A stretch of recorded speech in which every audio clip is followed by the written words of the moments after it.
They say when your heart stops, your brain has a few seconds left to fire off its last desperate sparks, memories, sounds, feelings, the full weight of who you were flashing like a reel before it all disappears.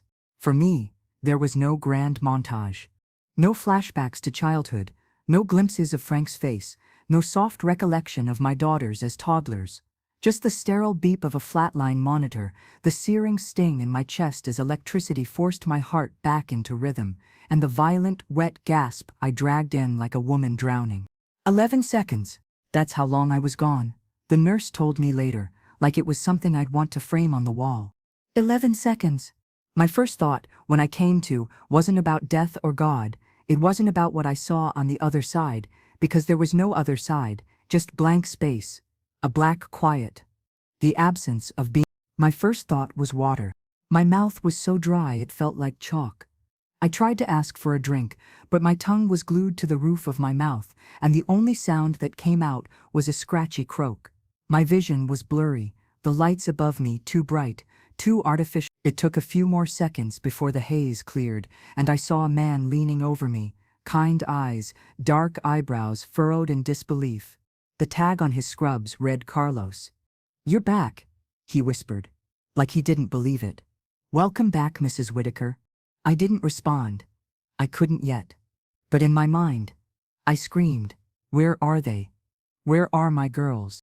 Carlos must have seen the panic in my eyes. He gently adjusted the oxygen line under my nose and asked, "Do you want me to call your family?" That was when I knew. His voice held no guilt, no sheepishness, no awkwardness, just confusion. Like he assumed I'd been surrounded, loved, prayed over. He didn't know. He had no idea. I blinked slowly, trying to calm the sting in my chest, and tilted my head just enough to glance toward the nightstand. That's when I saw it. A folded piece of hotel stationery, the logo printed in tropical font. Aloha Bay Villas, Maui. Gone for 12 days, hope you're better when we get back. That was it. No names, no love. Just a statement, and a timeline. Kelsey's handwriting. I knew it even before my mind fully caught up. She had that clean block letter print she learned in 4th grade, and never outgrew. Erin probably helped draft it. She always liked to pretend her silence meant diplomacy, when in reality, it was just cowardice. The note sat there, like a taunt. No flowers, no framed photo, no balloon that said "get well soon." Just absence, dressed up in sunshine. I lay there under the cheap fluorescent light, the smell of antiseptic filling my nose, and wondered how I had ever believed I was still loved. They left me. That thought came in hot, not like a realization, but like a fever. I hadn't misread something. I hadn't misunderstood a scheduling conflict or a mistimed emergency. No. My daughters, Kelsey and Erin, had deliberately, willfully vacationed while I was in the ICU. While I died, the indignity of it lodged itself deeper than the defibrillator pads had. Carlos moved around the room with quiet efficiency, checking IV bags, adjusting monitors. I watched him through half-lidded eyes, grateful for his presence even though I hated that it was him. I had, and not them.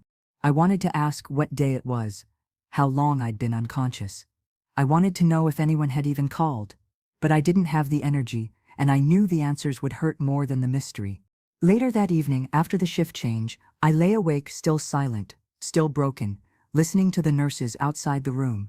I caught pieces of conversation, laughter, someone complaining about vending machine coffee.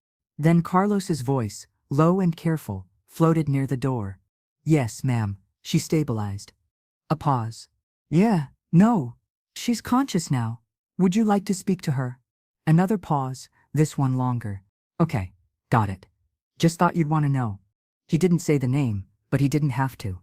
That was Kelsey. It had to be. Erin wouldn't have picked up a hospital number to begin with. She knew I was alive, awake, speaking, and she didn't want to talk.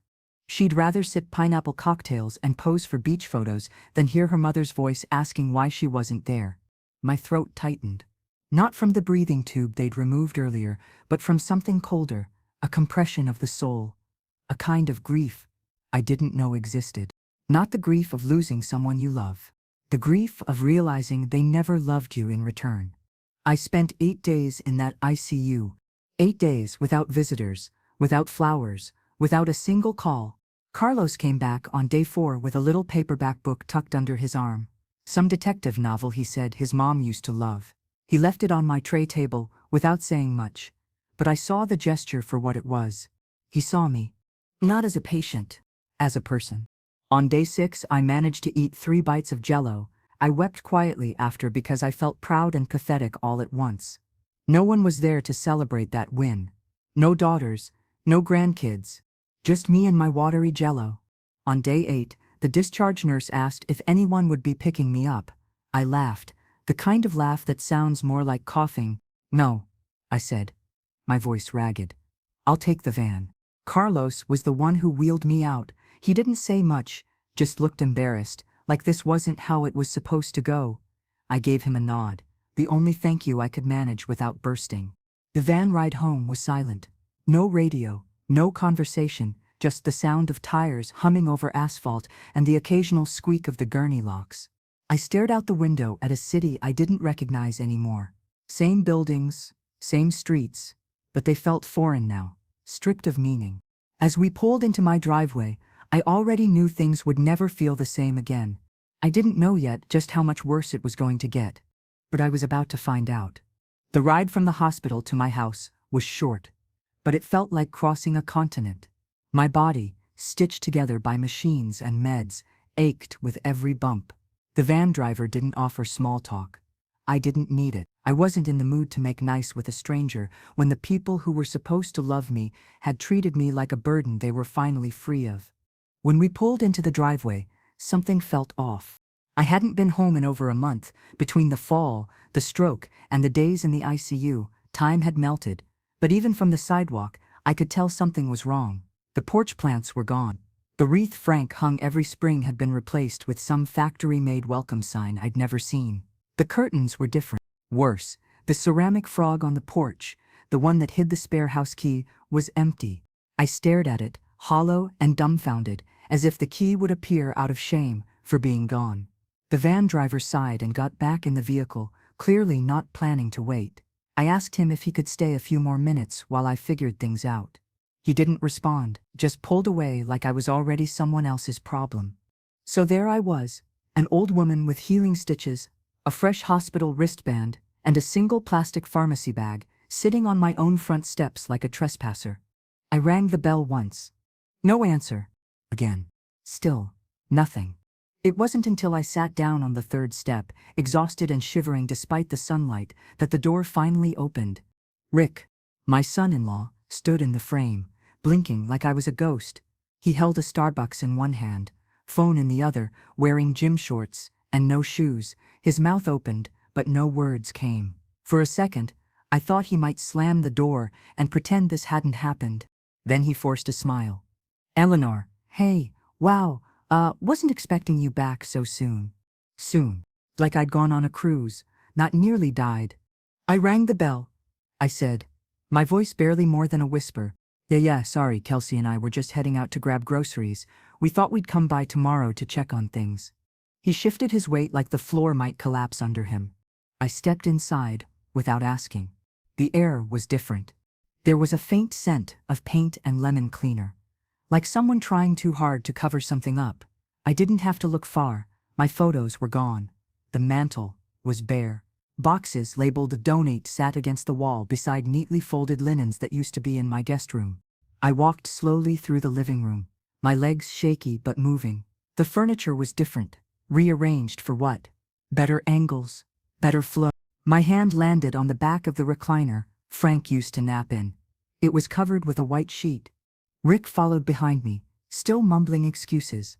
Just wanted to give the place a refresh before you came home. Make it nice. I ignored him. In the dining room, a flyer sat on the table. I picked it up. Charming southern home. Ideal for young families. Recently updated. My house.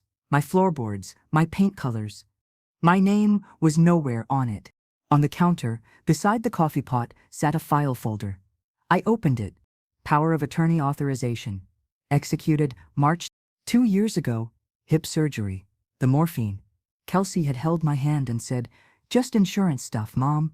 They need this for billing." My signature was there. My handwriting, lopsided from the meds, notarized. I was silent for a long time. Rick had vanished, probably called Kelsey or maybe left to avoid the explosion. But I didn't scream. I didn't cry. I sat on the floor, because my legs wouldn't hold me anymore, and I breathed through it. I let the truth settle into my bones like an old storm. They had planned this.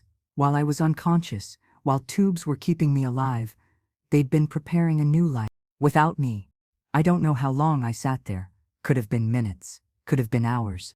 Eventually, I pulled myself to standing, dragged one foot at a time toward the pantry, and reached into the back corner where the cereal boxes used to be. I pulled out a plastic shoebox, marked receipts, 200. Inside, wrapped in rubber bands and layers of cloth napkins, were three things. My emergency cash stash, $1,400, tucked away over years of babysitting money and holiday bonuses I never spent. A USB drive with scans of old family documents. My ledger, a battered notebook with taped-on pages full of passwords, logins, and notes I'd scribbled since. The only weapon I had. I wasn't a fool. I was a mother, and mothers learn to plan for the worst. If they thought they could erase me, pack me up, sell my memories like secondhand junk, they forgot one thing. I raised them, and I never forgot how to survive. I took the notebook to the kitchen table, sat down slowly, and opened it like it was a Bible, and in a way it was. My survival Bible. Dozens of pages warped by years of use, sticky notes, curled at the corners, ink faded but legible. Every password, every login, every contact number of importance lived here.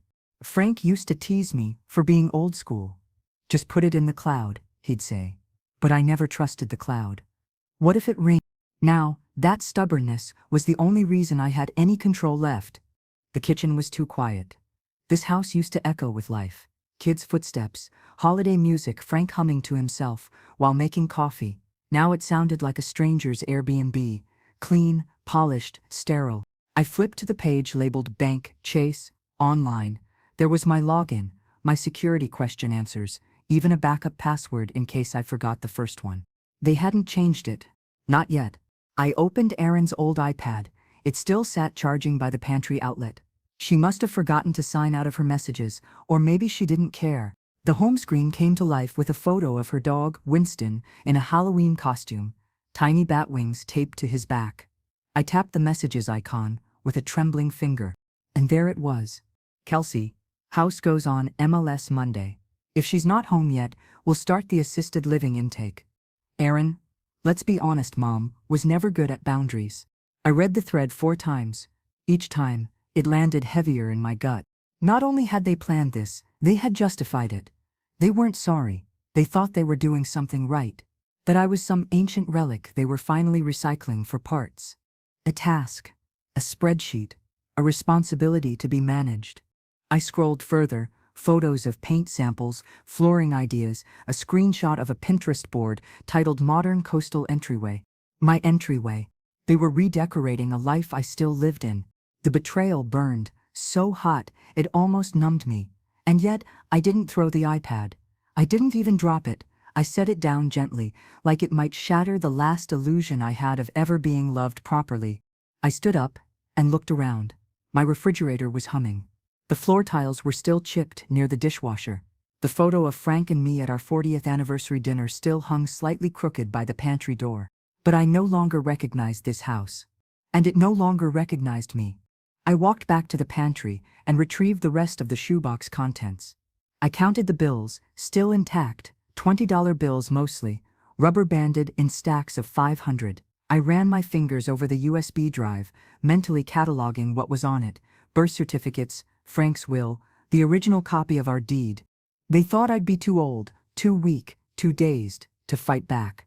They forgot I was the woman who paid off this house while working 2 jobs and raising 2 kids who never once heard me complain about missing dinner.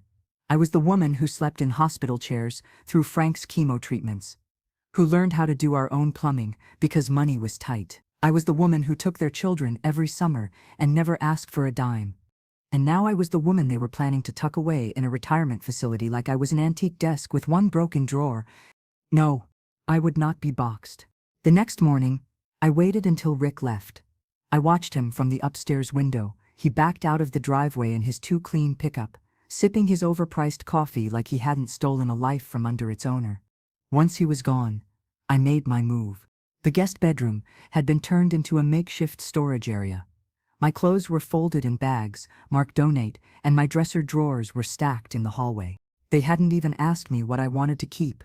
No consultation, no courtesy, just decisions made without me, about the life I'd spent decades building. This wasn't just about the house. It was about being erased. I took the iPad again and started digging. I found more texts, more receipts of betrayal. Aaron had messaged Kelsey from the airport. Once Mom's house sells, we'll finally have room to breathe. Room to breathe? From what? From the woman who raised them alone after Frank died in '97. The woman who co-signed Aaron's second mortgage when Rick's real estate business went belly up, and the woman who held Kelsey through her divorce and helped raise her youngest during that whole postpartum mess she never once apologized for. I had been their oxygen. And now they were trying to pretend I'd been suffocating them all along. I went to the kitchen, opened the folder with the POA documents, and examined them under the light. My signature was shaky, yes, but valid. The notary was real, but the language, it wasn't the narrow, medical consent only form I remembered. It was broad, too broad. Buried in paragraph 6, authorization to manage, transfer or sell real property assets on behalf of principal. I felt sick. They had used my weakest moment, high on morphine, recovering from a surgery, to plant a seed they could harvest years later. The betrayal wasn't just logistical. It was spiritual. I needed help, and I knew exactly who to call. James Pruitt wasn't just a lawyer. He was my student back in the '90s, when he was a nervous little thing who wrote poetry about his pet turtle and cried when his goldfish died. Now he ran his own firm. When he answered, his voice was deeper than I remembered, but still had the same nervous edge. "Mrs. Whitaker?" "Eleanor," I corrected. He paused. "Eleanor, are you okay?" "No," I said, "but I'm getting there." I told him everything, no sugarcoating, just facts. He listened without interrupting. When I finished, there was a silence so long I thought the call had dropped. Finally, he said, "You're not the first, Eleanor. But we can fight this." He told me to come in immediately, that he'd handle the rest. James had me in his office within hours. He cleared his schedule, sat me in a leather chair that squeaked every time I shifted, and slid a legal pad across the desk like we were preparing for battle. I'd never been to this new office of his. High ceilings, shelves lined with books he probably hadn't cracked since law school, and framed certificates with his name printed large. But the photo on his desk was the same one I remembered, him in the 5th grade, missing 2 front teeth, holding a turtle named Duke. "You look good," he said, trying to soften the tension. I gave a tired smile. "You don't have to lie to me, James." He looked down. "No, I guess I don't." I handed him the POA paperwork, the flyer for the house sale, and a copy of the texts I had taken photos of from the iPad. His eyebrows lifted higher with each page. When he got to the signature page, he frowned. "This is broad. It gives them access to financials." "Yes, but this line about property transfers, that's the problem." I crossed my arms. "Can they sell the house?" James flipped to a highlighted section. "Not without your direct consent. It's not airtight. And you're lucid, mobile, and clearly capable. If we move fast, we can revoke it and freeze everything they've set in motion." I looked at him like he had just offered me oxygen. "So do it," I said. That afternoon, James filed a revocation of power of attorney with the court and had a certified copy couriered to the county clerk. He filed a separate notice to halt any real estate transactions associated with my name and requested an emergency hearing to confirm my legal capacity, just in case Kelsey or Aaron tried to fight it. He moved fast. I moved faster. I went straight from his office to the bank where all my accounts were held. I had every piece of ID they might ask for: passport, social security card, driver's license, birth certificate. It was overkill, but I wasn't taking chances. The branch manager, a young man named Troy, who looked like he still got carded buying beer, smiled too politely. "How can I help you today, ma'am?" "I'd like to close all accounts associated with my name," I said calmly, "and open new ones under a variation of it." Troy blinked. "That's a big step." I'm aware, I replied. Can we proceed? He nodded, and 30 minutes later, Eleanor Whitaker's accounts were emptied. Nora Whitman's were born. I chose my grandmother's maiden name. She'd raised 5 kids through the Depression, and once killed a copperhead with a shovel while wearing church heels. Felt appropriate. I took half the balance in cashier's checks, half in cash, and the rest in money orders I stashed in a locking travel pouch. I stuffed it all under the passenger seat of my car, a dusty silver Corolla that Kelsey kept telling me to trade in for something newer. I was done taking suggestions. That night, I returned home to a house that no longer felt like mine. But this time, I didn't feel powerless. I walked through each room with a trash bag in one hand and my ledger in the other. I started sorting what I needed, what I could sell, and what I never wanted to see again. I didn't cry once. In the living room, I found the spot where Frank's recliner had been. The indentation in the carpet was still there, just faint enough to haunt me. I stood there for a long while, remembering how his snores used to vibrate the walls. He would have hated what they were doing to me. He would have raised hell. But he wasn't here, so I had to raise it myself. I filled 3 garbage bags that night with things I no longer needed, wedding gifts I never used, holiday decor from years when no one came, boxes of apology cards that had stopped feeling sincere. I left only what mattered. The next morning, I called the real estate agent, whose name was on the flyer. She sounded surprised to hear from me. "Oh, Mrs. Whitaker, I wasn't aware you were back in town." "I was never out of town," I said. "I was in the ICU. While my daughters were in Maui." A long pause. "I see. I'm calling to let you know the power of attorney used to initiate this sale has been revoked. You'll be getting a cease and desist notice shortly." "I understand. Should I remove the listing?" "You'll do whatever the law requires," I replied, "but I'll be selling the house on my own terms. If a new flyer goes out, it'll be mine." Click. The first thing I did after that was change the locks. I called a local locksmith, named Gil, who arrived with a tool belt and a look that said he didn't ask too many questions. "New owner?" he asked casually. Something like that. He didn't press. Changed the locks on all 3 exterior doors and handed me 2 fresh keys. One went into my cardigan pocket. The other into a new hiding spot, not the ceramic frog. That evening, I sat on a plastic folding chair in my living room, the one place that still caught the golden hour sun just right, and ate a peanut butter sandwich off a paper plate. No furniture, no TV, just me and the faint hum of the refrigerator. I wrote 2 letters, one for Kelsey, one for Aaron. Short, direct, no theatrics. "You taught me who you really are. Thank you for the education." I left them on the kitchen counter beside the shredded copy of the Power of Attorney form. I unplugged the fridge, took the spare house key from the yard, and walked out the front door without looking back. By sunrise, I was already past the city limits. No GPS, no itinerary. Just the open road, a half tank of gas, and a trunk full of silence. But it wasn't an escape. It was a release. They wanted a life without me. Now they were going to get it. By the time the sun was fully up, I was somewhere past Columbia, South Carolina, heading north on I-95. I didn't have a plan. That was intentional. There was no GPS running on my phone, just an old Rand McNally road atlas in the glove box that Frank and I had used back when our idea of romance was a weekend trip to Asheville. I flipped through its creased pages at rest stops, tracing my finger along unfamiliar routes like I was choosing a new life based on road names alone. I drove for hours, stopping only to use the bathroom or refill my coffee from the kind of gas stations where the creamer comes in, tiny cracked bowls, and the cashiers don't ask questions. That was what I needed now. Anonymity, stillness. The kind of space where no one knew Eleanor Whitaker had once taught high school English or buried a husband or raised 2 daughters who now considered her a logistical burden. I made it to the Virginia line before dark and pulled into a budget motor inn off the highway. The sign buzzed with neon light. 1 letter flickering. I paid cash, checked in under my new name, Nora Whitman, and told the clerk I just retired from a library job down in Roanoke. That was my story now. No kids. No obligations.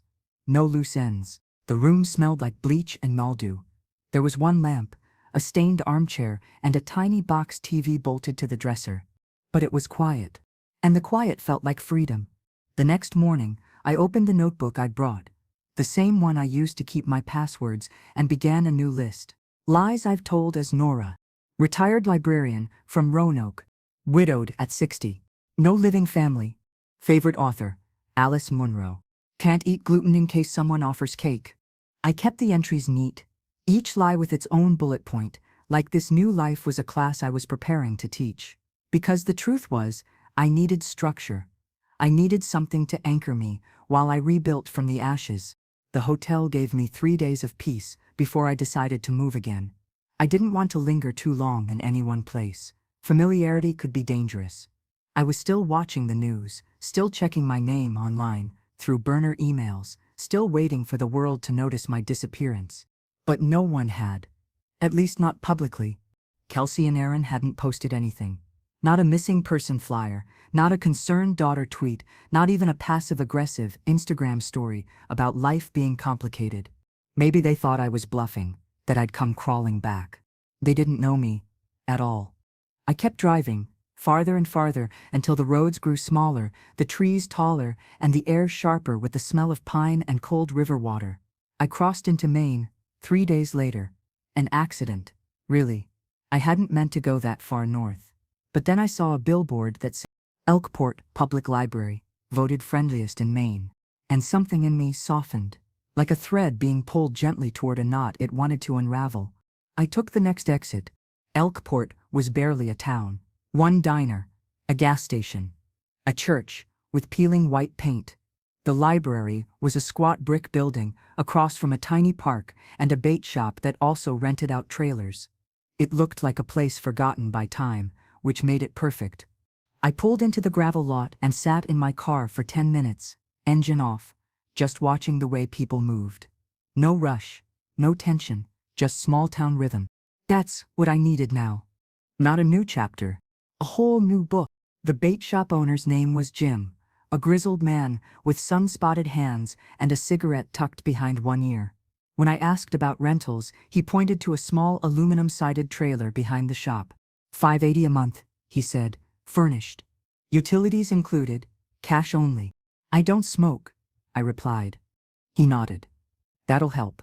He didn't ask for ID, didn't want references, just took the money and handed me a single brass key attached to a floaty shaped like a fish. That trailer became mine in under 10 minutes. Inside was a couch that smelled like old wool, a twin bed with a crocheted blanket, a tiny kitchen, and a bathroom with cracked linoleum. There was even a shelf of old cookbooks someone had left behind. Joy of Cooking, Better Homes and Gardens, a paperback with melted candle wax on the cover. It wasn't much, but it was mine. I unpacked slowly. Just the essentials: money pouch, notebook, one framed photo of Frank, and a small wooden box filled with the girl's childhood drawings. I didn't bring much else. Everything else had been sold or left behind on purpose. I wanted a life stripped down to its bones. Nothing they could claim. Nothing they could trace. I walked to the grocery store that afternoon. A mom-and-pop place with faded labels and an elderly woman at the register who called me sweetheart. I bought bread, milk, canned soup, peanut butter, and a plant, a little pothos, in a plastic pot. It sat in the window of my trailer like a green promise. The next day, I visited the library, signed up for a card, offered to volunteer. They needed help with shelving and story time. I said I could do both. No one asked for my resume. No one Googled me. No one said, "Aren't you?" And that's when I knew I had found my hiding place. Not just from them, but from the version of me they had destroyed. By the end of that first week, I had a rhythm. Mornings at the library. Afternoons, walking the marsh path behind the bait shop. Evenings on the porch with tea and silence. No demands, no guilt, no surveillance.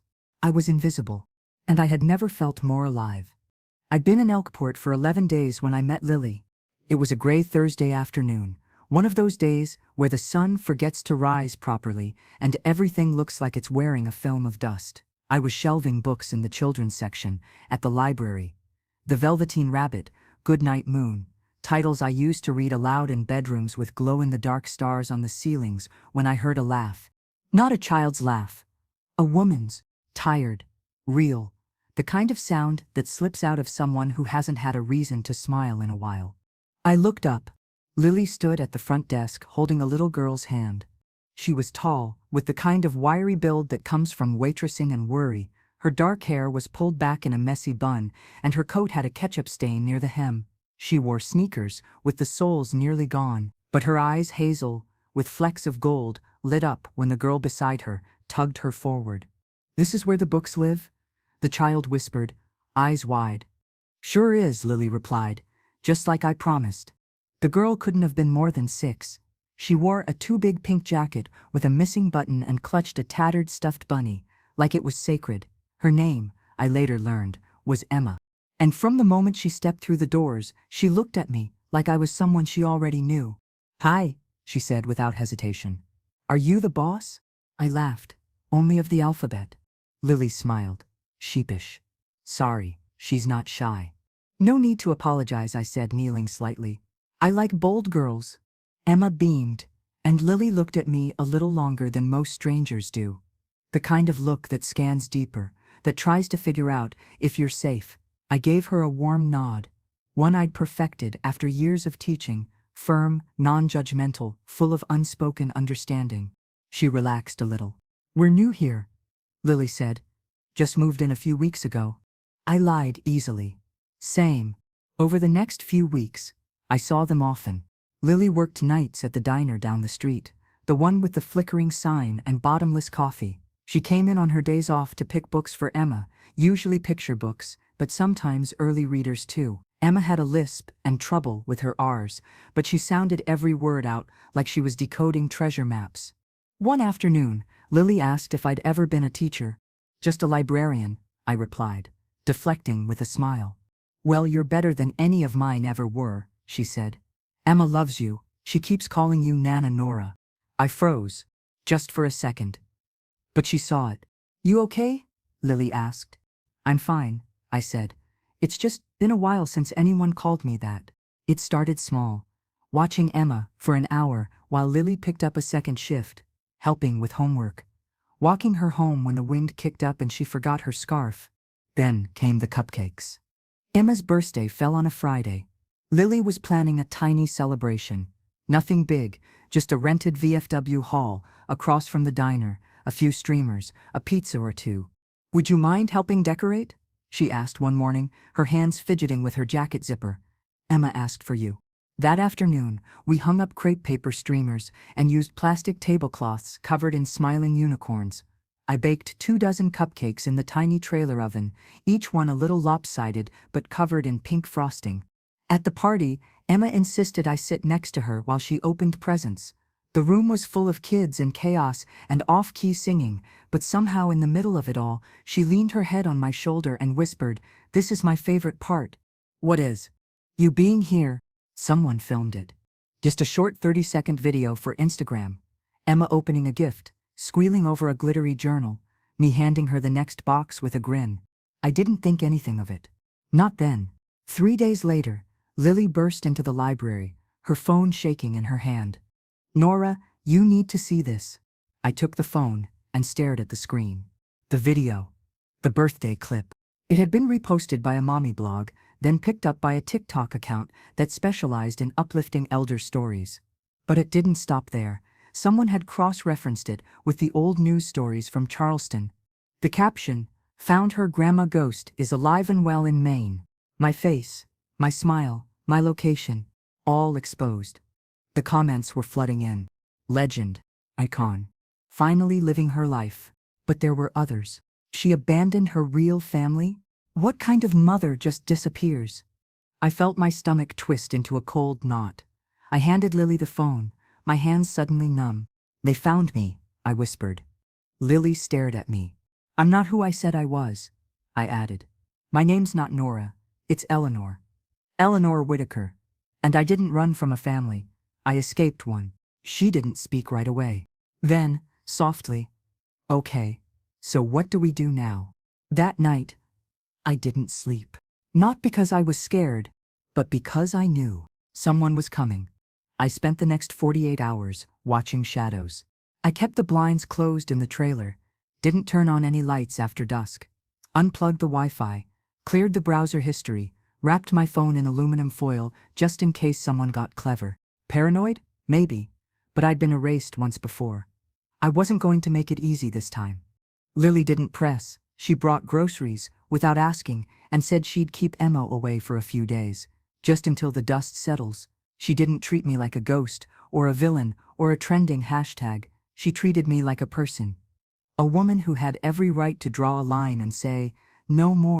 But the internet never sleeps. The video hit 1 million views before the end of the second day. My face was everywhere again. On blogs, comment sections, TikTok slideshows titled Revenge Grandma, Where Is She Now? And then I saw it. A photo someone had posted of a car.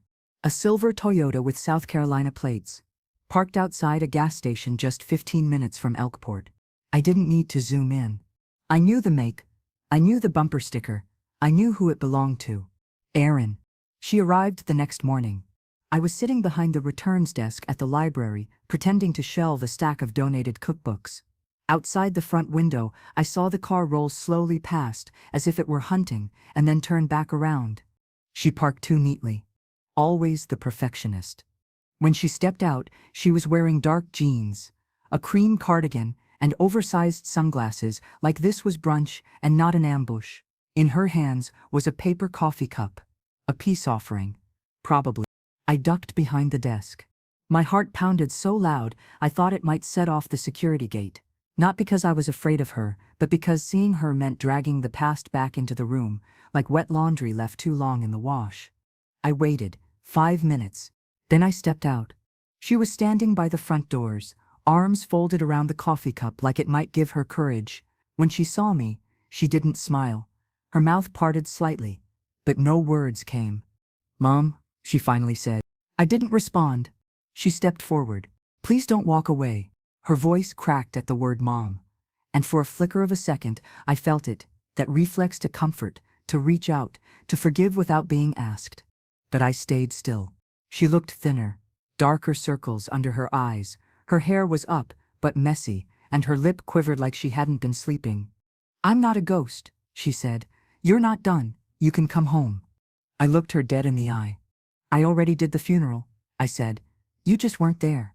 She flinched, like I'd slapped her.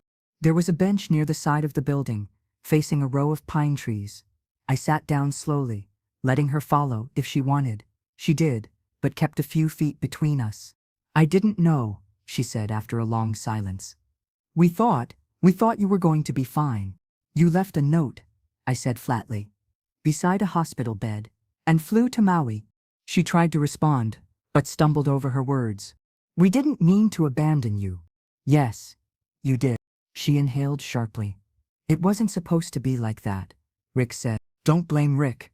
You packed the suitcase." "I didn't think." "That's exactly the problem." She looked down, fingers trembling around her coffee cup. "We didn't think. We thought we had time. You've always bounced back." I stared at the trees. "And if I hadn't?" She didn't answer. I turned to face her. "You left me in a hospital to die," I said, slow and measured. "And when I didn't, you tried to pack me into a nursing home like old luggage." Tears spilled down her cheeks now, but I didn't comfort her. She cried quietly, the kind of crying that's embarrassed to be witnessed. I let her cry. I'd cried too, in silence, alone. "I'm sorry," she whispered. "I wish we could take it back." "You can't," she nodded. "I know." We sat there a while, just two women who used to be mother and daughter. And when she reached out, gently, slowly, like a truce, I didn't take her hand. Not out of cruelty. Out of clarity. "I'm not coming back, Erin," I said. "Not to Charleston, not to the life you curated without me." She swallowed, then nodded again. "I found something better," I continued. "A new family. One that sees me as more than a burden or a signature. I never meant for you to feel that way. But you did." She looked down. "What happens now? You go home." "And you?" I stood. "I already am home." As I turned to leave, she reached for me again. "Please," she said, "just one more visit. Let me bring Kelsey. She wants to explain." I hesitated, then gave her a look so sharp it could have shattered glass. "This isn't a negotiation." She blinked back fresh tears. "But if she wants to try, I said slowly. She can bring the letter. 3 days later, it arrived. A plain manila envelope in the library's return slot. No return address, just my name, written in Kelsey's tidy block letters. I let it sit on the table for 2 days before I opened it. Inside wasn't her apology. It was mine. My ICU letter, the one I'd scrawled on the back of a patient intake form, begging them to come. If I don't wake up, it said, please know I forgive you already. But if I do, come. I'm scared. I remembered writing it. Remembered Carlos slipping it into my bag when no one showed up. I never thought I'd see it again. And now here it was, returned to me like a ghost, folded carefully, preserved like something sacred. I didn't cry. I didn't break. I read it once, then again, then slid it into the back of my notebook, next to the page titled No Contact Peace. Then I turned off the light, lay in bed, and didn't dream. The morning Kelsey came, I woke early, not out of anxiety, not fear, but out of habit. There are certain things your body remembers, even after the soul wants to forget. Mornings like this reminded me of waiting for chemo results with Frank. That same stillness. That low ache in your chest that isn't quite dread, but isn't peace either. I made coffee, real coffee, not instant, ground the beans by hand. Set out 2 mugs, though I had no plans to pour hers. She was due to arrive at 10. I chose the meeting place carefully. The Elkport Cemetery, a quiet, neutral ground. No cafe chatter, no hometown distractions, no Emma nearby to witness a side of me I didn't want her to know existed. Just trees, stone, and silence. I arrived 10 minutes early and sat on the bench I'd passed a dozen times but never used. It faced a modest gravestone etched with the name Franklin J. Whitaker. It wasn't really him, just a name I carved into memory. A symbol, a permission slip, to start again. She came exactly on time. Always punctual. Kelsey had always been the polished one, top of her class, captain of debate, firm handshake at family reunions. She wore a white blouse, pressed dark jeans, and heels entirely wrong for the gravel. Her hair was done just enough to show she cared, but not enough to suggest this was a performance. She clutched a tote bag to her side like it was a shield. "Hi," she said. I didn't say it back. She hesitated, then sat down 3 feet between us, like she remembered I might need the space. She reached into her bag and handed me the envelope. No preamble, no dramatics, just a simple motion. Inside was the letter. My letter. The ICU note I wrote when I thought I wasn't going to make it, covered now in margin notes. Blue ink, neat and anxious. Her words dancing around mine like vines trying to reclaim a broken trellis. We didn't know it was that serious. I thought Aaron would go. "I'm sorry, Mom. I was scared." I read each one slowly, carefully. Some lines were circled. Others underlined. One had a single teardrop stain that had smudged the ink. I folded the letter and rested it in my lap. "I didn't know how to deal with watching you get weak," she said, voice barely above a whisper. I let the silence grow heavy. "Then, I didn't need you to be strong. I needed you to show up." She nodded. "I know that now." She didn't make excuses. She didn't mention Rick. She didn't shift the blame. She just sat there, the way a daughter should have months ago. "You think I don't hate myself?" she said. "You think I sleep at night?" I looked her in the eyes. "I think you sleep better than I did, wondering why my daughters couldn't be bothered to hold my hand while I bled into a hospital bed." She broke then. No makeup could hide it. No debate training could contain it. Kelsey, the daughter who always kept it together, folded in on herself and wept, not like a politician, not like a daughter caught red-handed, but like a woman realizing too late that she burned down her only bridge. "We were selfish," she sobbed. "We thought we had time." I looked at the headstone in front of us. "So did he," I said. I didn't scream. I didn't forgive her either. I just told the truth. "You and Aaron are grown women. You made a choice. You don't get to spin it now, just because the world saw what it looked like." She nodded. She didn't fight back. I think that hurt more. "Can I visit again?" she asked, after a long pause. "No," I said. "Can I write?" "You can send letters to Lily's P.O. box, but I won't promise to read them." She breathed in like she wanted to ask for more, then saw the answer already waiting in my expression. When we both stood to leave, she reached for a hug. I stepped back. Not coldly. Not cruelly. Just firmly. That part of me, I said, you already buried. She blinked at me, stunned. And then I added, and this time, I got to choose the funeral. That night, I returned to my trailer and sat at the kitchen table with a blank sheet of paper. The same notebook where I kept passwords, fake details, lies I'd told, and truths I'd buried. This page was for something else. A letter. Not to Kelsey, not to Aaron, not even to Frank. To me. You did it. I wrote it at the top in bold letters. You got out. I listed what I'd left behind. A house that had turned cold. A name that had been twisted into something transactional. A family that believed blood meant permission. Then I listed what I'd gained. Quiet mornings. A child's laughter that wasn't attached to obligation. Real conversations. A woman named Lily who saw me as a blessing, not a burden. I folded the letter, sealed it in a small envelope, and wrote on the front, in bold, block letters, Nora Whitman. Keep. I placed it in the shoebox under my bed, beside the old drawings of Kelsey and Aaron, when they still knew how to say I love you with crayons and glitter. Beside it, I kept one photo, just one, the three of us in a field of wildflowers, before weddings, before mortgages, before they looked at me like a line item in their estate planning. Back when love didn't come with conditions. The next morning, I helped Lily trim the hedges outside her porch. Emma ran up the path, holding a chipped seashell in her hand. Nana, look what I found. I didn't flinch at the name. I just smiled and said, perfect. Let's go build something with it. We spent an hour on the sand, stacking shells and laughing. Not because everything was healed, but because for the first time in years, I didn't need to heal to feel whole again. A week passed after Kelsey's visit. No more cars with out-of-state plates circled Elkport. No new letters arrived in the library drop box. The story that once burned up the internet like wildfire had begun to smolder into silence. And I let it. The truth was, I didn't care anymore if people were still talking. I had stopped listening. My story didn't belong to comment sections or morning newsreels anymore. It belonged to me. My mornings were quiet again. I woke up to the sound of seagulls and creaking pines. The little pothos on my trailer windowsill had started sprouting a new leaf. I took that as a sign.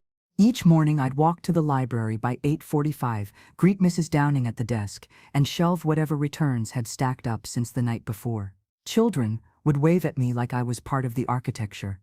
Hi, Miss Nora, I'd wave back. Sometimes I'd bring Emma in early, so Lily could rest before her late shift at the diner.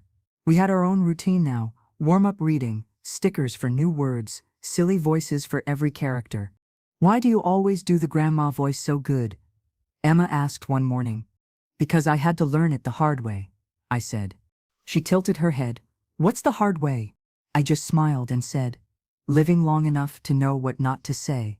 That afternoon, Lily and I walked to the post office. She had a package to pick up, and I tagged along just to feel the sun on my skin. The clouds had finally broken after 3 gray days, and the sidewalk still smelled like wet stone and bark mulch. As we walked, we passed a small 2-bedroom cottage with faded blue shutters and a for sale by owner sign staked in the yard. Lily paused. They've been trying to sell that place for months, she said. No one wants to take on the repairs. The siding was warped. The gutters hung loose. A shutter was cracked clean down the center, and the porch railing leaned like an old man in a storm. I stared at it. My stomach twisted, not in fear, but recognition. I've fixed worse, I said. Lily looked at me, amused. You thinking about buying it? Thinking about building something again? She raised an eyebrow. Why now? Because for the first time in a long time, I said, I'm not running anymore. We walked up the stone path. The porch groaned under our weight. A paper flyer was taped to the door with a phone number and a simple description. Quiet fixer-upper, cash buyers preferred, open to offers. That night, I made my offer. Not much. Less than the asking price. But I wrote the check in full. Lily looked over my shoulder while I filled it out. You sure about this? She asked. Dead sure. Why not just stay in the trailer? Because I want walls I can paint. A yard I can grow tomatoes in. A porch I can die on without anyone trying to sell it out from under me. She didn't argue. She just nodded because she understood. Some of us rebuild, not because we need more space, but because we deserve our own. The next week was filled with sweat and sawdust. Jim from the bait shop helped me patch the siding. I hired a roofer from the next town over to fix the shingles. Lily and I painted the kitchen cabinets a soft mint green, and Emma picked out new knobs from a thrift store bin, each one a different shape and color. "This one's for cookies," she said, holding up a little ceramic knob shaped like a peach. "This drawer will be the cookie drawer." I didn't correct her. Every morning I walked up the hill from the trailer to the new house, toolbox in hand, radio clipped to my belt, and sandpaper in my back pocket. I scraped layers of someone else's past off the baseboards and painted over water stains with clean, determined strokes.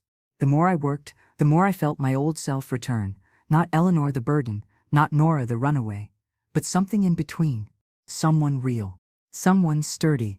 2 weeks in, the living room was finished. The floorboards gleamed, the windows were clear, and in the corner, I set up the only photo I kept of the girls, as in the wildflower field, long before any of this pain began. I didn't do it to mourn. I did it to remember who we once were. What they chose doesn't erase what we had, but it does make it easier to leave it on the shelf. I taped a note on the back of the frame. "I loved you, I still do, but I love me more now." The day I moved in, it rained again. Not a storm, just a gentle drizzle. Lily helped carry boxes. Emma jumped in every puddle along the walk and tracked mud all over the new floor. I didn't stop her. We ordered pizza and sat on the porch as the rain came down in misty sheets. "You happy?" Lily asked. I looked at the house, at the fresh paint, at the smell of wood dust still in the air. "I'm home," I said. "That's better than happy." Later that night, I lay on my new bed and opened my notebook. One last page. What? I built. A quiet house with room for noise. A new name that doesn't carry shame. A chosen family who sees me as present, not past. A front door no one walks through unless I open it. Peace that doesn't need permission. I closed the notebook, placed it in the drawer beside the bed, and turned out the light. I didn't lock the door, but I knew if anyone came knocking again this time, I'd be the one choosing who got in. Life settled after the move. It didn't get easier, exactly, but it got quieter. And for someone like me, someone who had spent a lifetime putting out fires, she didn't start quiet was enough. Mornings were for the front porch. I'd sip coffee from the chipped mug I'd carried all the way from Charleston, the one Frank gave me, our last Christmas together. I'd watch the fog drift off the pine trees and let myself feel ordinary, not heroic, not scandalous, just afternoons. I'd walk down to the trailer to help Lily with Emma, or swing by the library to drop off books and shelve a few returns. Emma still called me Nana Nora, and I still didn't correct her. Every time she said it, the part of me that once belonged to Kelsey or Aaron became quieter, smaller, more distant. Some days I wondered if they were still watching. If they scrolled through mommy blogs or YouTube clips, looking for glimpses of me like I was a ghost caught on camera. Other days, I didn't think of them at all. Until the package arrived. It was a Monday, late spring, the kind of day that made the air smell green and alive. I'd just come back from the hardware store with a fresh tin of porch stain when I saw it on the step, a padded yellow envelope, no return address, just my name in sharp, deliberate handwriting. Nora Whitman, Oakport. It wasn't the name that bothered me. It was the handwriting. Aaron's. I stood on the porch for a full 5 minutes, envelope in hand, staring out at the trees like they might tell me what to do. Then I went inside, sat at the kitchen table, and opened it.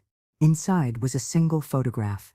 It was of me seated at the Elkport Library, helping Emma color in a map of the United States. The photo was taken from outside the window, from behind the glass. My heart stilled. There was a note attached, a torn sheet of lined paper, folded in quarters. "You disappeared. That doesn't mean we stopped needing you." No signature, no apology, no explanation, just that. I folded the photo and the note, placed them in the bottom drawer of my desk, and locked it. Then I changed the locks on the cottage. Again, I told Lily that evening. We were trimming lavender in the small herb patch beside her porch. Emma was inside watching cartoons with the volume too loud, a bowl of cereal in her lap even though it was nearly dinner time. Lily listened, without interrupting. When I finished, she didn't gasp or get angry. She just said, "You want me to stay over tonight?" I smiled. No, I've had worse visitors than ghosts. But that night, I didn't sleep well. I sat on the edge of the bed in my nightgown, holding the photo in my lap, staring at the way Emma looked at me in it, like I was permanent, like I was something safe. I had been so careful, no social media, no forwarding address, not even a new phone number, and still they found me. Still, they thought they had the right. The next morning, I drove to the county clerk's office and filed a formal request to seal my new address from public property databases. It cost $30 and took 10 minutes. Then I stopped by the post office and got a new box. P.O. Box 1189, Small Town Privacy. I redirected all mail through it. Back home, I stood in the living room, staring at the walls I just painted last month, soft eggshell, the color of fresh linen. But now, under the weight of that photograph, it all felt stained. I took a brush from the supply closet and started repainting the living room wall. Same color, same stroke. Because some stains only lift when you go over them, again and again until your arm goes numb and your breathing steadies. That afternoon, I pulled out my notebook again. This time, I turned to the page titled Possible Futures. I had started the list weeks ago, just after moving in. Teach Emma to ride a bike. Take a trip to Acadia National Park. Write down my real story. Now I added a fourth line. Burn the past if it tries to follow. I underlined it twice. The next Sunday, the library held a spring fair. Emma wanted me to go, of course. She wore a crown of paper flowers and dragged me from booth to booth, showing me the bee display and the dunk tank and the lemon ice stand where the cups were too big for her little hands. Lily took a picture of us near the book tent. Emma, with her arms around my waist, me holding a tote bag of paperbacks, both of us squinting in the sunlight. Someone posted it to the library's Facebook page. The caption read, "Nora and Emma, reading buddies forever." I saw it that night, and I didn't panic. Because this time, if anyone saw it, if Aaron or Kelsey or Rick tried to come again, I wouldn't hide. I wouldn't run. I wouldn't open the door. I would let them knock. And I would keep shelling peas in the kitchen, humming to myself, waiting for them to leave. Because you can only be haunted if you open the door to the dead. And I was done doing that. It came 3 weeks after the envelope. The final knock. Not loud, not panicked, just 3 steady raps on the door, calculated, patient, and unshakably polite. I didn't move at first. I was in the kitchen, shelling peas into a ceramic bowl. Lily gave me for my birthday. The back door was open, the screen swinging slightly with the breeze. The scent of rosemary from the herb patch drifted in, and for a brief, stolen moment, I let myself pretend the knock had nothing to do with me. But I already knew it wasn't the mailman, or a neighbor, or Emma wanting an extra cookie. I wiped my hands on a towel and walked slowly to the front door, every step deliberate, like I was walking across a frozen lake. I didn't open it, just pulled back the curtain and looked through the window pane. Kelsey, alone. No cameras, no car idling behind her, no Rick. Just her, standing on my porch, with a book pressed to her chest, and her eyes already brimming with things she wouldn't say yet. I waited a few more seconds before I cracked the door, not wide enough for entry, just enough for air. She didn't speak at first. She just held out the book. It was an old paperback copy of To the Lighthouse. My favorite, my original copy, in fact. I could tell by the frayed spine and the inscription on the first page. To Mom, for teaching me how to read between the lines. Love, Kelsey, aged. I found it in one of the boxes, she said. I thought you'd want it back. I took it, still didn't open the door. She didn't try to force it. There's no one else here, she said. No Rick. No cameras. No press. I just wanted to see where you went. You saw the photo, I replied. She nodded. I saw a life I didn't recognize. That's because it's mine now. I know. I considered her for a long moment, then stepped outside. We sat on the porch steps. She didn't ask to go inside, and I didn't offer. There were 2 chipped teacups on the railing from earlier that morning. I reached for mine, took a sip, and let the silence do most of the talking. You changed everything, she said quietly. The bank accounts, the title, even your name. You left me no choice. I know that now. The breeze lifted her hair slightly. She didn't brush it away. She looked tired, deep tired. The kind that lives in the bones. I kept thinking you'd call, she said. Even after everything, I thought there was still a tether. There was, I said, until I realized you only pulled it when you needed something. Kelsey winced, but didn't argue. I think I didn't know how to cope with who you were becoming. And what was that? Human. That word settled heavy between us. All my life, I'd been their anchor, their fallback, their built-in caretaker. The default solution, the assumed presence. It had never occurred to them that I might fracture, that I might leave, that I had limits. I thought I was doing the right thing, she added. I thought giving you rest meant stepping back, letting you fade. I looked at her sharply. You don't rest by being erased, Kelsey. She looked away. I softened, just a fraction. You thought the stroke would change me, I said. You were right. It did. She pulled something from her coat pocket, another letter. This one's different, she said. I didn't take it right away. What makes it different? It's not about us. It's about you. I wanted to tell your story, the real one.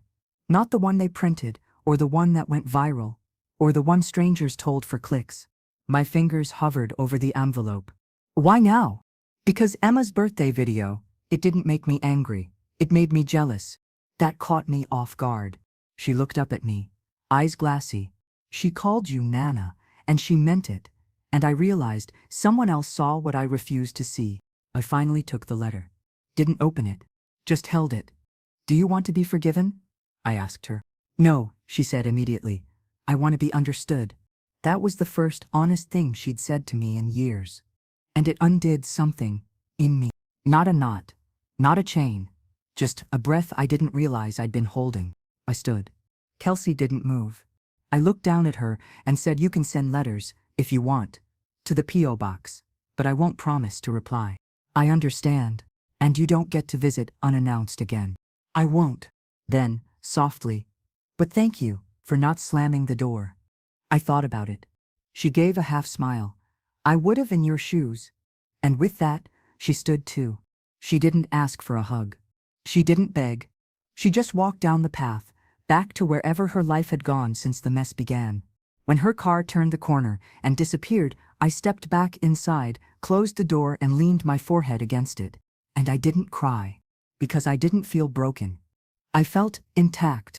Later that evening, I finally opened the letter. It was handwritten, messy, meandering, full of scratched-out words and clumsy phrasing, but it was raw. She told the story of a woman who raised daughters without asking for recognition, who stayed quiet when others shouted, who gave and gave and gave and then finally took something for herself. She didn't sign it Love, Kelsey. She signed it, From the daughter who finally saw you. I folded the letter and placed it in the same box where I kept my ICU note. The same box where Emma's first drawing lived. The same box where I had stored every piece of my new beginning. Then, I made tea, sat by the window, and watched the wind move through the trees like it was folding the past into something small enough to let go. The morning after Kelsey left, the cottage was still. No birdsong, no breeze, just the soft ticking of the kitchen clock and the weight of a space that had not yet caught its breath from being visited by the past.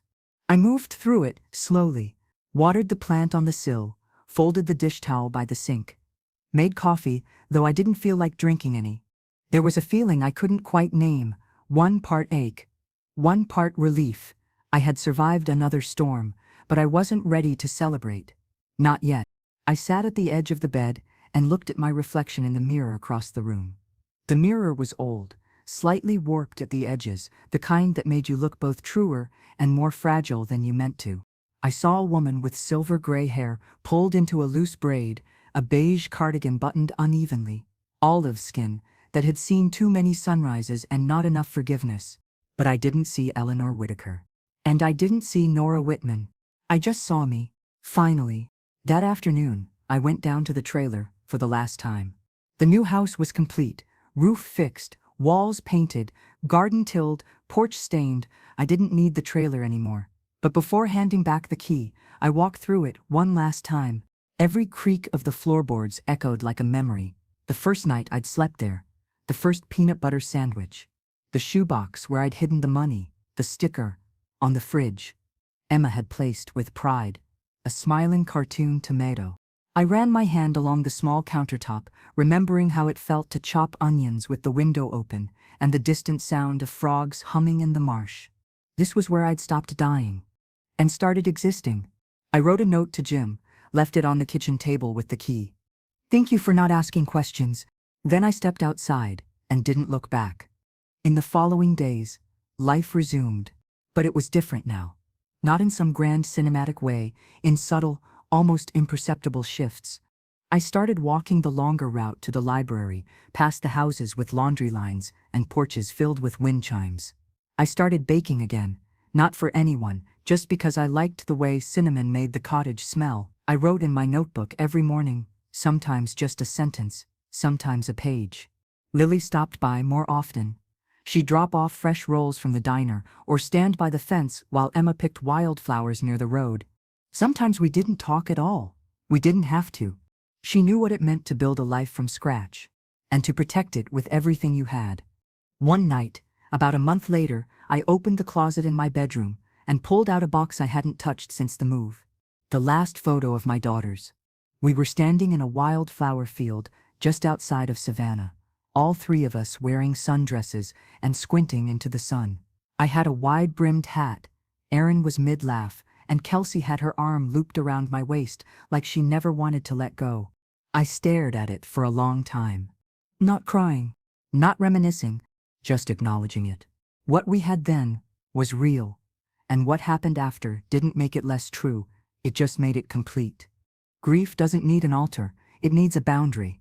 So I slid the photo into a frame and placed it on a shelf behind the curtain in the living room, near the plant that had grown 2 new leaves since I moved in. Not hidden, but not on display either. Just there, like it deserved to be. One morning, Emma asked me if I had kids. We were kneeling in the garden, pulling weeds from between the rows of tomatoes, her tiny fingers already covered in dirt. I paused, unsure, then said, "Yes." She looked up. "Where are they?" "Far away." "Do they come visit?" "Not anymore." She seemed to think about this for a moment, like she was working through the rules of family in her mind. Then she said, "That's okay. I like that you're mine now." And just like that, something settled. A truth I hadn't known how to give myself. Later that day, Lily and I sat on the porch, sipping lemonade out of mismatched glasses. "You ever think about leaving again?" she asked. I shook my head. "Not anymore." "Why not?" "Because this isn't hiding," I said. "It's choosing." She nodded. "Big difference." We sat there for a while, watching the light shift through the trees. "You ever going to write it all down?" she asked. "Eventually." "I already did," I said, patting the notebook in my lap. "But will you let anyone read it?" I smiled. "Maybe someday, but for now, it's enough that I lived it." That night, I wrote one last entry. "The woman in the mirror is not a ghost. She is not a victim.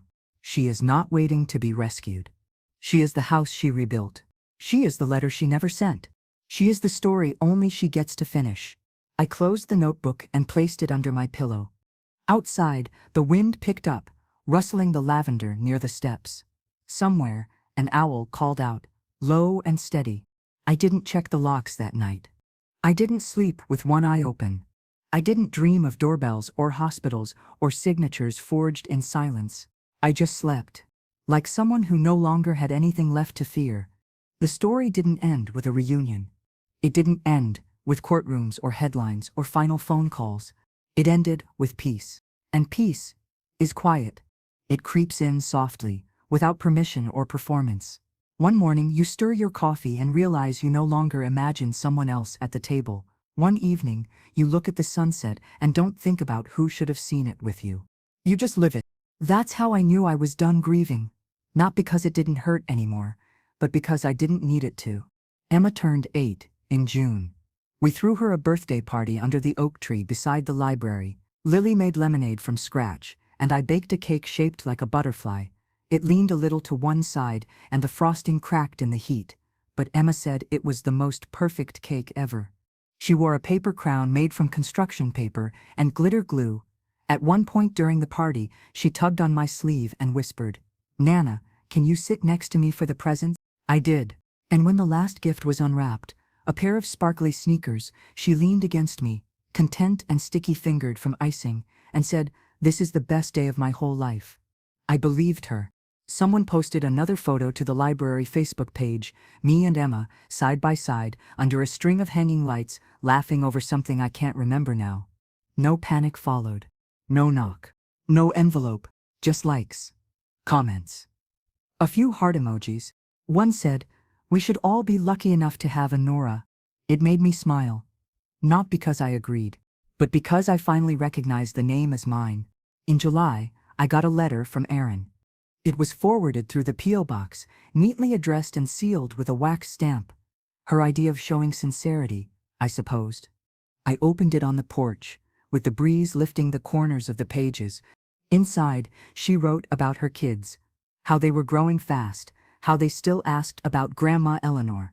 Though less and less, she said she told them I moved somewhere quiet, that I was happy. She didn't ask me to come back. She didn't ask to visit. She just wanted me to know she remembered. It didn't make me cry, but it did make me sit still for a long time after reading it. I folded it once and placed it in the back of my notebook. No drawer, no fire, just saved. Like a song you don't sing anymore, but don't delete from your playlist either. The days grew longer, the way they always do in late summer. I started waking earlier, pulling weeds before the sun got too hot. The tomatoes began to ripen, and the lavender I planted by the porch steps bloomed brighter than the seed packet promised.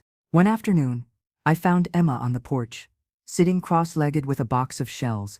She looked up and said, "Want to build something?"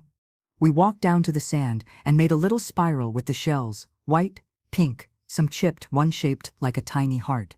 "Let's never take it apart," she said. "We won't," I told her. And even if the tide came for it, even if time erased it, she would still remember. So would I. One evening, Lily and I sat in the living room, a fan buzzing in the window, the last light of the day casting a golden stripe across the floorboards. She looked around at the cottage, at the shelves I built, the table I refinished, the photo tucked behind the curtain. "You ever miss it?" she asked. "Your old life?" I thought for a moment. Then I said, "Sometimes, but only the parts that didn't survive the truth." She nodded slowly. "That makes sense." Then she smiled and added, "I'm glad you stayed." So am I. A few weeks later, I started something new, a memoir. Not for publication, not for fame, for Emma. So that one day, when she asked who I was before her, I'd have something real to show her. I titled it, "What They Never Knew About Me." I wrote in the mornings, longhand, sipping tea, as the sun filtered through the lace curtain, in my kitchen. I didn't dramatize it. I didn't protect the past. I just told it, like it, how I almost died. How they didn't come.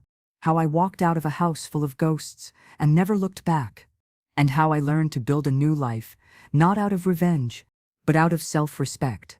I finished the first 3 chapters by September. I printed them on thick paper, tucked them into a manila folder, and placed it in the same shoebox where my other letters lived. On top, I placed a new note, for Emma. "When you're ready to know everything. Love, Nora." I didn't expect another knock, but one came. Eventually. Not from my daughters. Not from reporters.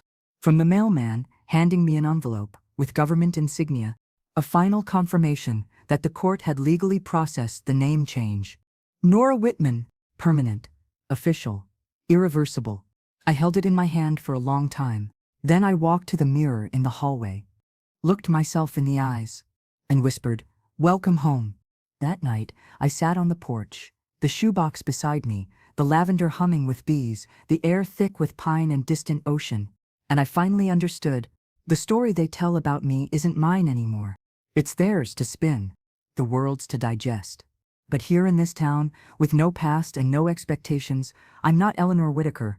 I'm not the ghost mother, or the ICU mystery, or the woman who vanished with a vengeance. I'm Nora, just Nora. And this time, I decide who gets to call me anything else.